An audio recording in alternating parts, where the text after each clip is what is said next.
Compte tenu de ce que UBS a déclaré que l'affaiblissement de l'or pourrait se renouveler, Gold Corp a réduit les prévisions de production et les prévisions baissières de Goldman Sachs ont été révisées à la hausse. L'or, où se dirige-t-il? Alistair MacLeod de Gold Money me rejoint par téléphone pour le discuter. Alistair, comme tous les yeux sont tournés vers la Fed, UBS a déclaré dans son rapport que l'or allait s'affaiblir de nouveau parce qu'on commence à croire en hausse du taux. D'après vous, où l'or va-t-il se diriger à l'avenir?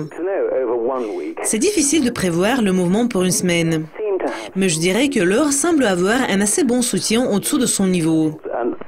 Et je crois que ce comportement suggère qu'il y a des acheteurs au-dessous des niveaux actuels, peut-être entre 1150 et 1160 $. On va voir.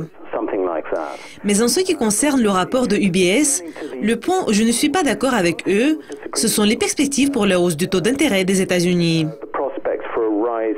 Nous connaissons que la Fed a une grande envie d'augmenter le taux d'intérêt parce qu'elle ne veut pas rester près de la borne de zéro. Mais le problème est que le reste du monde connaît une forte chute, surtout les économies liées aux matières premières. Et tenant compte de cela, si la Fed augmente le taux d'intérêt, cela va renforcer le dollar même plus et cela va affecter les exportations des États-Unis. Donc, je ne prévois pas que la Fed va augmenter le taux d'intérêt dans un avenir proche. En fait, il y aura peut-être de plus en plus de discussions autour du taux d'intérêt négatif. Donc, je ne suis pas d'accord avec un point de base du rapport de UBS.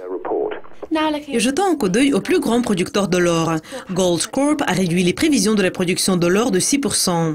Barrick Gold Corp et Newmont Mining Corp devaient également publier leurs résultats trimestriels. L'or suit-il toujours une tendance à la baisse? Et est-ce que cela va continuer?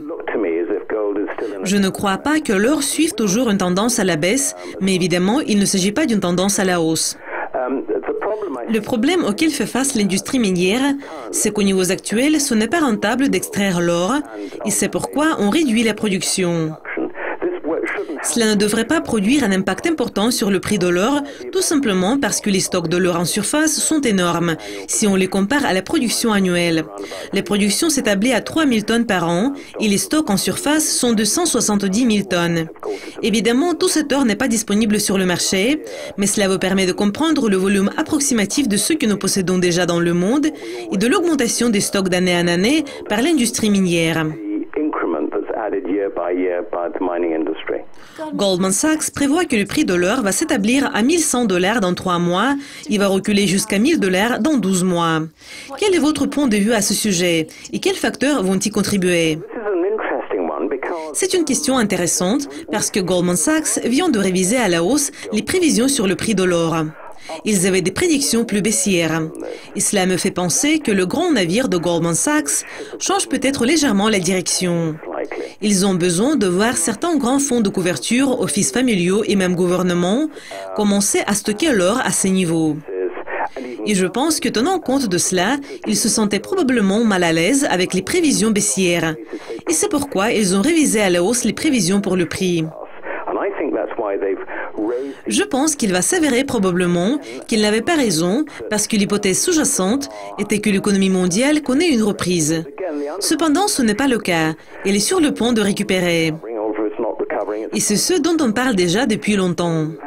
Et je ne vois tout simplement pas d'où peut provenir cette reprise économique. En fait, je vois aussi de menaces à la croissance économique mondiale, ce qui pèse sur les perspectives de la croissance économique.